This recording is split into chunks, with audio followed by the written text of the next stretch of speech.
Hi mga ka-Hackstyle! Magandang mapagpalang araw sa inyo sa mga gusto mag-download ng PowerPoint sa SlideShare ng libre at walang babayaran, lalo na sa mga estudyante at sa mga guru dyan na wala ng panahon gumawa ng PowerPoint.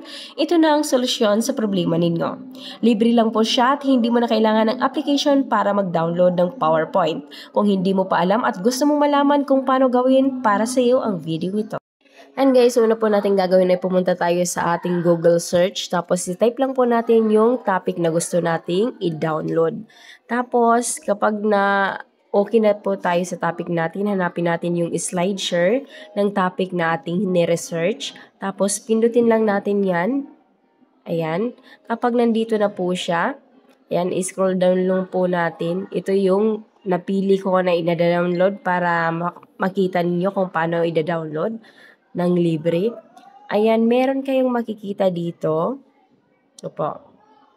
Ito siya. Ayan. Tapos, may makikita po kayo dyan na 3 dot. Pindutin natin yan. Tapos, copy link. Pindutin ang copy link. Tapos, ngayon naman punta tayo sa Chrome. Tapos, type natin ang sa Chrome is SlideShare Downloader. SlideShare Downloader.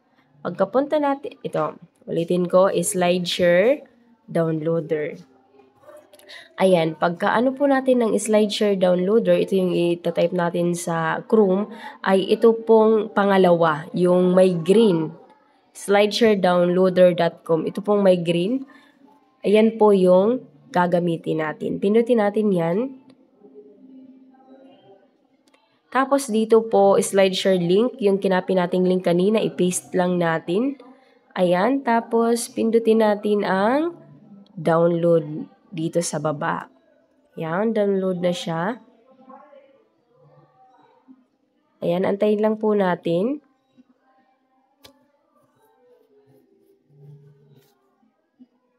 Naglo-loading na po siya.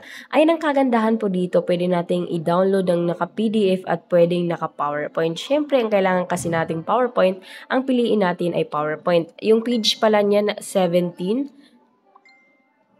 SlideShare, yung slide niya ay 17. Ulitin natin dahil na-back ko. Ayan. 17 yung slide niya. Tapos, pinili ko ay PPT. Tapos, pindutin na natin yung download. Ayan. Loading po siya. Naglo-loading po siya. Ayan, downloading file na po siya. Tapos, yung details, pindutin ko lang para makita ninyo. Ayan, downloading na po siya. Ayan, tapos dahil tapos na po natin na-download yung pinili natin, tapos open natin, tapos SlideShare. Ayan, nandito na po sa aking phone, sa aking cellphone, yung di-download natin kanina.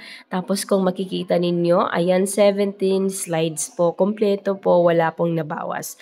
Ang dali-dali lang po, libre lang siya, wala kang babayaran. Kaya, kung nakatulong ang video ito, pa-comment down below, tapos i-mention na rin ninyo yung mga kaibigan nyo, baka matulungan din sila. Thank you, God bless!